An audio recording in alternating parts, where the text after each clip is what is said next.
Welcome back, guys. Today we have another pro tech from my buddy Gil over at Wildaboutsportinggoods. There will be a link to his website down below in the description, so go check him out. There is a promo code down below, so let's just dive right into it. This one, spoiler alert, is really freaking cool.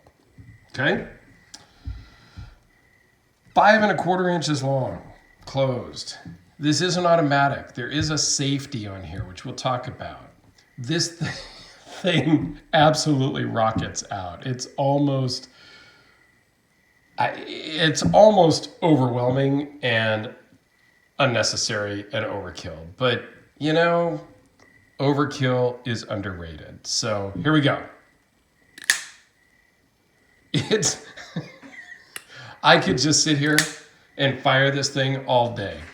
9¼ inches overall, 3.97 inch blades. It's a big blade. They call it a 4-inch in the catalog website and all that. I measure from the edge of the scale to the tip of the blade at 3.97 according to my calipers.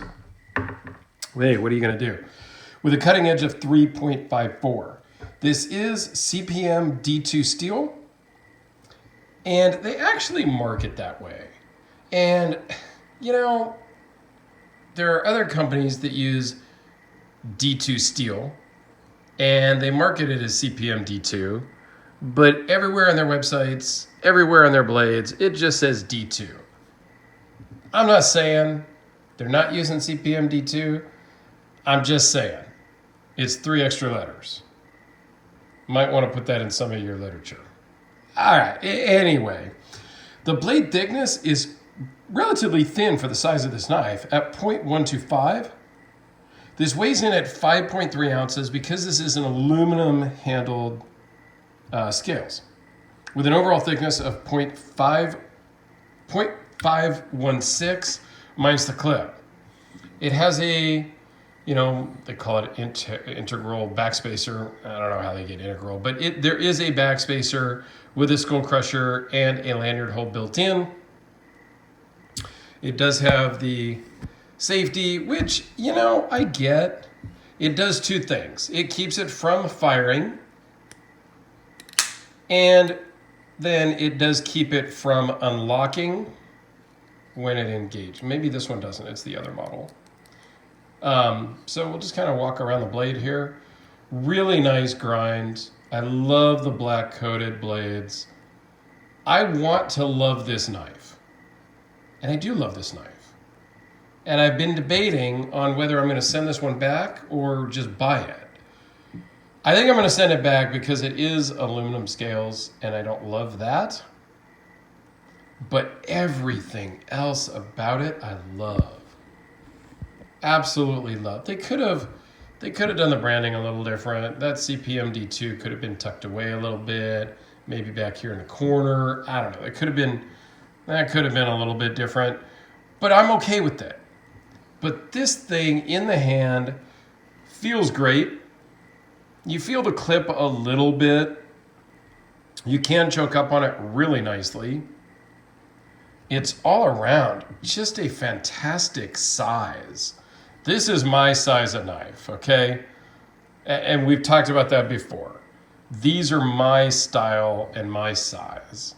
I love the flag pattern. I own one knife right now that's a thin blue line motif. There's a lot of law enforcement in my family, and you know, I've worked with them a lot over the years on different projects and things like that. So that holds a special place in my heart there. So I did see one a year or 2 back, a knife that had that thin blue line type of pattern on the show side, and I did pick it up. But that's my only flag knife. Most all of my other ones are just standard bladed. Feels good in the hand. It is only right-handed. The clip is removable, but it is not reversible. You know, I get it. It's an automatic. It would be, I mean, you could do it left-handed, I guess. I'm not going to do it because it will fly out of my hand. I guarantee it. But the aluminum scales, for me, I don't love the way they feel over time and wear in. So for me, that's really why I will likely send it back to Gil with the other boxes, well, with the other things I have from him right now, just because of the aluminum scales for me. But this one is a tough one to send back because it's just so great in so many ways. So here it is next to the Sharpie. Give you some size comparisons here real quick. Just kind of try to go in order-ish. Spyderco Delica. This way you guys kind of know what you get from me. I don't know. I kind of do the same things, I guess, but you know, what are you going to do? The Curtis Cruise is starting to catch up with it. Not quite there yet. What about the Hellraiser? Ooh, almost. Not quite. The Chris Reeve Large Sabenza 21. Not even close, really. I mean, kind of close. This one probably will take it out. The FIF 23. Actually, it's the same exact size. It may look a little different on camera because the camera is shooting down at an angle, at about this angle. I am looking at and going to order a mount so that the camera can shoot straight down. I'm just not sure how I'm going to like that because right now I'm looking through the camera at the table. Whereas if I put it up overhead, looking straight down, it would be up higher and I wouldn't be looking down through it. So I'm not sure how I personally would like that, but you know, hey, whatever. Just trying to give you guys a good experience and the best quality I can get for you with what I got. So all in all, I think this is a fantastic knife and I'm still, you know, I will likely send it back, but I don't know. This one's a tough one for me. I love the pattern. You know, I love the flag pattern. That just does something for me. The black blade, it carries great in the pocket also. Yeah, I don't know. It fires. It's just so fun. You know, I got to move my arm off the table or else the camera shakes and just, I don't know. It's, wow. I don't know if I can really just do it like this or, yeah, it's a very cool knife. And thank you, Gil, for sending this one in. There's another cool one coming up that I still need to video.